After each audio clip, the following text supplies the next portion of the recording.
തൃശൂരിൽ കാർഷിക സർവകലാശാലയുടെ മണ്ണുത്തി അഗ്രികൾച്ചർ റിസർച്ച് സ്റ്റേഷന്റെ 90 ഏക്കർ ഭൂമി വെറ്റിനറി സർവകലാശാലയ്ക്ക് കൈമാറാൻ നീക്കം.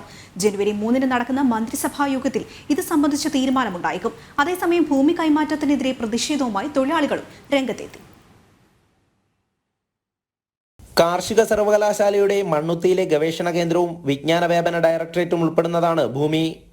പ്രതിവർഷം 5 കോടിയിലേറെ രൂപയാണ് കൈമാറ്റം ചെയ്യാൻ ഉദ്ദേശിക്കുന്ന ഭൂമിയിൽ നിന്നും വരുമാനമായി ലഭിക്കുന്നത്. കൈമാറ്റം നടപ്പായാൽ 45 സ്ഥിരം ജീവനക്കാർ, 65 കാഷ്വൽ ജീവനക്കാർ, 100 ദിവസവേതനക്കാർ തുടങ്ങി 200 പേർക്ക് തൊഴിൽ നഷ്ടമാകും. 2020-ൽ അന്നത്തെ ചീഫ് സെക്രട്ടറി ആയിരുന്ന VP ജോയിയുടെ നേതൃത്വത്തിൽ പ്രത്യേക സമിതി നടത്തിയ പരിശോധനയിൽ 100 വർഷത്തിലധികം പഴക്കമുള്ള അപൂർവ ദീർഘകാല വിളകളുടെ ജനിതക ശേഖരം കണ്ടെത്തിയിരുന്നു.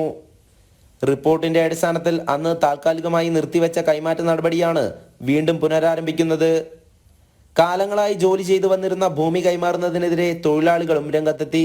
25 കൊല്ലമായി ഞങ്ങളിവിടെ ജോലി ചെയ്യുന്നു. ഞങ്ങൾ വരുന്ന കാലത്ത് അവിടെ ഇവർക്ക് ഇപ്പം ഈ വേണ്ടപ്പെട്ട സ്ഥലങ്ങളൊക്കെ കാട് പിടിച്ച് കിടക്കുന്ന സ്ഥലമായിരുന്നു.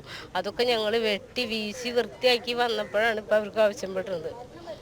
അവർക്ക് ഇതെല്ലാം സ്ഥലം വേണ്ടതുണ്ട്, പക്ഷെ അവർക്ക് ഇതന്നെ കിട്ടണമെന്ന് അവർക്കൊരു വാശി. അപ്പോൾ നമ്മളെ പോലെ വീണ്ടും ഇത്രയും 200 പേര് ജോലി ചെയ്യുന്നുണ്ട്. അവരെ എല്ലാവരെയും കഞ്ഞൂടി മുട്ടിച്ചിട്ട് ഇങ്ങനൊരു ഇത് വേണമെന്നാണ് ഞങ്ങൾ ചോദിക്കുന്നത്.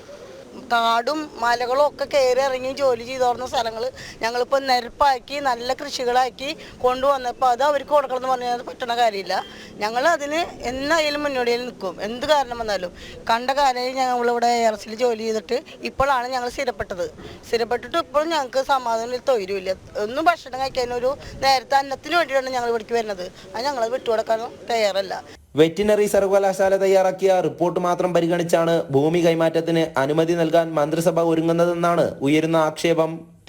കാരണം കാർഷിക സർവകലാശാലയും വെറ്റിനറി സർവകലാശാലയും ഫിഷറീസ് സർവകലാശാലയും വേർപെട്ടതിന് ശേഷം 2011-ൽ അവരുടെ ഷെഡ്യൂൾ പ്രകാരം 20 കേന്ദ്രങ്ങളാണ് വെറ്റിനറി സർവകലാശാലയ്ക്ക് കൊടുക്കേണ്ടത്. ആ 20 കേന്ദ്രങ്ങളും അന്ന് കൊടുത്തു തീർത്തതാണ്.